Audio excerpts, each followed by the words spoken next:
Welcome back, everybody. This is Link to the Past, and we are going to do one more dungeon before we head up to Turtle Rock on Death Mountain and rescue Zelda for good. Now, getting to the 5th dungeon is actually kind of a tricky puzzle. I mean, there's really no way into the dungeon from the Dark World. You can see the entrance all you like in the dark version of Lake Hyla here, but there's no way to actually get in because there's no entrances. This is the Dark World? No, we're in the Light World, but this great fairy island is in the exact location, ta-da, of the Ice Palace. And look, you have to go here and warp in. That's the only way into the 5th dungeon. That's bizarre. That's tricky. So if you're not paying attention... Oh, yep, magic flames. So if you didn't get the fire rod from the 3rd level, you can't get any further than the Sentry Room. Because that's the only thing those ice skeletons are vulnerable to. But oh, look, it's the ice jellies. no, they're just jellies. But yeah, ice physics in this game sucks. Well, you can barely move properly on it. But this is one of that's those... normal for ice. Yeah. Oh, look, it's The Zols, or gels, or whatever. shadows, or whatever I call them. This level I'm not too familiar with, just like Dungeon 6. I haven't memorized this completely, so I'm just kind of wandering and... Oh, look, penguins! I don't know what they are, but they're very harmful. They do, I think, 2 hearts of damage. But, look at that! On the bright side, they get killed in 1 hit from the hook shot, so... I hope you brought it with you. Or at the very least, defeated Dungeon 2. So why didn't you kill them? Eh, More penguins! I don't know if they're penguins. They're like demonic penguins. Well, if you've lived in an ice castle all your life and couldn't get out for fish, you'd be demonic too. I'm hungry! And I think I need to go back here and go northward. So it's like it's taking me the long roundabout way to go up. Clever designers. And... Oh, look, fire jellies. yeah. Oh, okay, I remember this. This is one of the trickier... Oh, gosh, trickier puzzles. We gotta bomb this and then get quickly to the other side. Alright, we should be good. Oh! Fiddlesticks, I remember now. You gotta... You gotta drop a bomb far away enough so that it only hits the switch once, not twice. Because apparently the explosion is long enough to hit the crystal switch twice. And then, of course, bomb your way down. Oh, it's one of those hiding platforms? No. Where you have to bomb it to fall down. Oh, yeah. Oh, and here's a new enemy here, the Skeleton Knight, but as we all call them, Stalfos. That's pretty much what they are. And this is the first time they introduced in the Zelda series that you have to do something with their remains for them to be fully defeated. And in this case, you have to drop a bomb on their remains, otherwise they will keep coming back over and over and over again and never leave you alone. So, that... Isn't that like the undead or something? That's kind of what they are, honey. Oh gosh, Mathula floors all over again, no! Thankfully, it's only just one room. What is that little gray things that were underneath? You mean those little... I have no idea what they are, but they're kind of freaky looking. I don't know what those are, and I should not have hit that switch. I need to go back and hit the switch. Good job. I don't have to go too far into the room. Alright, now, hey, look at this. Fireball, line, chain, wheel, whatever you want to call it. Oh, I was totally in range of that thing. In an ice palace. Go figure. Fire and I'm ice. surprised it didn't melt the ice. Maybe it's just magical fire, which may be hot or cold depending on how the wizard wants it. Yeah, isn't it something about blue fire is hotter than red fire? Possibly. I think that's how it works in most real life. But this is games. Who cares about reality? Oh my goodness, this ice physics is terrible. I can hardly move. Maybe you should get some boots. It's an evil trick. Alright, oh gosh, I remember this room. Let's see, I want to see what's over here first. Oh gosh. Apparently I don't have a choice here. I must fall. Dang it! It's kind of not what I wanted to do. Ooh, telepathic towel. Let's see what's going on. If you do not possess the medicine of magic, get ready to go into the depths of this dungeon. I don't think we're going to need the medicine of magic if I'm careful. So I'm not going to go and get any bottles because I haven't gotten any thus far. My goal... Oh, look, they're little babies. Yeah, they're very harmful babies. Oh. Oh Bad gosh. baby. Oh no! It killed you! Oh, come on. Nope! Wow! What? Oh, get me out of here. This is a dangerous room. Oh gosh! Oh gosh! Oh no. They kind of remind me of baby jellyfish. Baby jellyfish? Yeah, they're like really, really hurtful. Oh, you know what? In fact, I think I was glad that I fell in that one room. This is exactly probably where I need to go. Yay, totally not getting that chest yet, because I haven't gone up these stairs. I'm thinking this actually leads me to the big key, or the elephant key, or master key, or however you want to call it. Whatever you kids call it these days. The demonic key? Sure, that's a cool new name. The demonic key. Okay. I'm not allowed to do the dun-dun-dun, for when you die, you cannot do that. Oh, okay, gotcha. Fair's fair. Fair enough. Ha-ha, pun intended, huh? I don't know if that's a pun. Hey, we got our chest.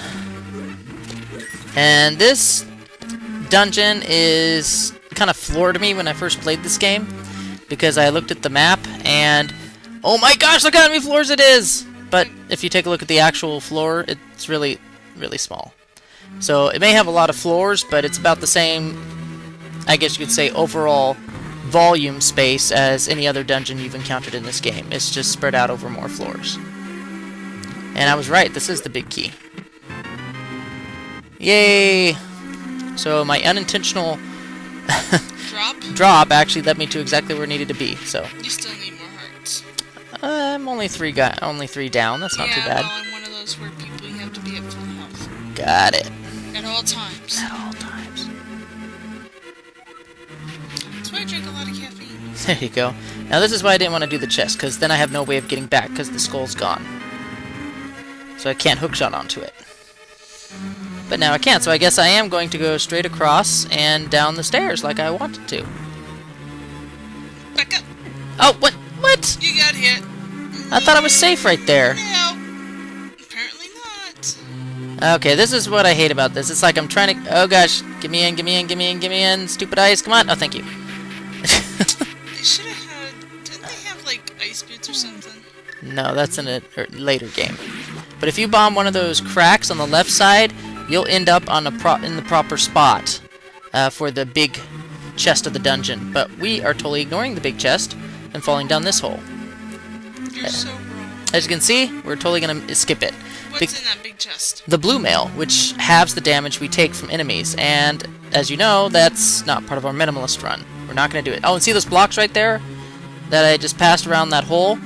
Basically, you have to do this long, drawn-out loop around the dungeon after hitting a switch down on this bottom floor, basement 6, and come around the switch to switch the blocks, of course, the orange and the blue, and pretty much come around the entire dungeon, find your way back to that room so you can push a block down the hole so you can find it in this very room with the Stalfos here. And what block is that? What is the purpose of that huge, mind-numbing trek around the dungeon just for a block to push down here? This switch. This is exactly why you need it. You need to push it from above to push down this switch. But also why I came to Dungeon 6 first. Canis Maria! Haha! Problem solved. I just totally cheated past that puzzle. You're so mean. And I'm sure many other players have done it too. Oh, whoa, whoa! Was not expecting that. When it's that big of a block that you have to lift, I'd say, be careful. I guess so. Alright. Oh, come on. Here we go. And we're just pretty close to the boss now. And we just fall right down into it, and this is where we're going to need the fire rod. Without this, from Dungeon 3, you have no hope of winning. Because he's encased in ice first. It's an eyeball again. Yes, it is. Legend of Zelda loves eyeballs for some reason. They love to make them prominent features, and... They're not witches What? to do eyeball whatever. What? Are you serious? Oh, come on. I'm out of magic, and I can't... Alright, guys, we're back, and... You died? No, we apparently don't have enough magic to destroy the ice barrier around Kholdstare, which is the name of the boss that we were just at. So I am dropping off the mushroom with the witch here, and she will give us some magic powder. Now, the point of this magic powder is for a small little side quest. See? There we go. Yay! That's free? Yes, if you bring in the mushroom from the Lost Woods, that we got so long what's ago. all those potions? The red one is health, the green one is magic, and the blue is both. And since we don't have any bottles, it doesn't matter. But now that we have the magic powder in hand, we're going to go to Kakariko Village and do a small little side quest. I'm still don't really want to resort to... Oh gosh. I don't want to resort to bottles just yet, so I'm going to do an alternative here. And basically, I'm going to lengthen my magic meter. So I have enough magic to break the ice barrier around Kholdstare. Kholdstare? Yep. Is that what you named him? No, that's the actual name. It's Khold Stare. Kholdstare. If you get the pun. He's staring at you and he's cold. Ha ha ha. Anyway. K-H... Khold. And now if you sprinkle this on this little, I guess you could say bloody basin or whatever, you get this little bat who's pissed off that you woke him up from his sleep. And he's going to drain your magic and make sure that all magic you use takes double. But in fact, he does just the opposite. Instead of magic power dropping by 1/2, he actually increased it by 1/2. So everything takes half the amount of magic to use. And that will provide a great big boon for us when facing Kholdstare. So I don't need a bottle at all, actually. I just need this improved magic meter. Just did a backwards Curse. curse spell. Yep, so we're going to splice ahead, and we will see you guys. Incantation.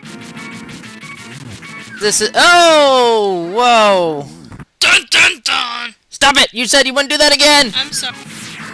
Oh gosh, this boss is just terrible. He takes way too many... Oh! Hearts! And how many does he take? Okay, we are so close to the end. Yes, one more to go. One more hit and I'm dead either way, so it doesn't matter. Come on. Oh! He didn't even touch me! Alright, he is really...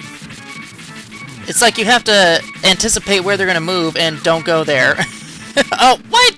Ice. Oh, stupid ice. Okay, this is getting really annoying. Oh gosh, one more hit and I'm dead. One more hit, get away, get away, get away. Oh, stupid ice again. Alright, we're gonna try this sucker again. The increased magic meter I really needed, because it takes about, I think, 8 to 9 shots to ruin his ice barrier, and otherwise you're never going to be able to damage this guy. Now, since I'm probably going to splice all those deaths, I'm going to re-explain Kholdstare to you. And also I'm going to do a new tactic. I have remaining magic left over in my head. Get away! Oh gosh! I have remaining magic in my magic meter, so I'm going to use my flame rod for all I've got. And that means using it on each piece of Kholdstare. What it ended up being, what you thought was one puffy, billowy eye of smoke, turns into be 3 when you break his ice barrier, and that's it. I have no more magic power, so I gotta beat this guy the old-fashioned way. Whew. Using that fire rod was a lot easier this time. Getting it down to just one guy. Now all I gotta do is just make sure I don't be stupid and watch these ice... Oh gosh! Oh gosh, no, no, no. One more hit. Come on. One more hit and I'm dead. Oh, whoa. Oh, jeez. Come on, just die already. How many hits do you take? This boss is giving me so much more trouble than I expected he would. Woo! Oh! Die, Kholdstare! Boy, you're so mean to your enemies. I have to be brutal. I'm never never gonna be your enemy. And with that, we are done with all but the last Maiden crystal. So we are done with the first 6 maidens that aren't Zelda. So yeah, I always wanted to know what happened to those maidens in the other games after Zelda. Because they only focus on Zelda. well, it is Legend of Zelda. Yeah, but I was wanting to know if the maids that we are helping are really her maids in waiting. She is a princess. Well, actually, everybody always wondered why it was called The Legend of Zelda, not The Legend of Link, because of, you know, Link does all the work. So why is Zelda being the main, you know, character of the legend? And that's actually explained in Skyward Sword. And I'm not going to ruin it here until, of course, the playthrough we do of Skyward Sword, but it pulls it all together why the legend is about Zelda and not about Link. He's a secondary... You're going to remind me because I totally forgot. He's playing a secondary role in all the I guess you could say festivities. But he's still no part. He is definitely crucial to all the events that happen. But in the end, the legend is still about Zelda and the gambit she played with the forces of evil. And won, too. Well, I guess you could say this perpetual cycle of good and evil is winning, but so far, the evil has not won yet. So, but since I'm actually making a quick, hasty decision here, I'm actually going to go for 1 bottle, and I'm going to go for the free one over here underneath the bridge, which I talked about actually quite a few videos ago. So I might as well just show it to you. Oh, look, it's fish. Yep, I might as well show it to you, the bottle I was talking about under the bridge here. See, there he is, Sleeping Man. He gives you a free bottle just because you found him. But the reason I'm getting a bottle on my Minimalist run is I know that the boss of Dungeon 7... That he knows your name is scary. Yeah, who is this guy? How does he know me? It must be your dad. Oh, scary. But the fact that I know that Dungeon 7 boss, and apparently I can't whistle underneath the bridge, I gotta whistle outside, needs magic to beat. I don't know if I'm gonna have enough magic to beat all, I guess you could say, parts of the 7th boss with just 1/2 magic meter.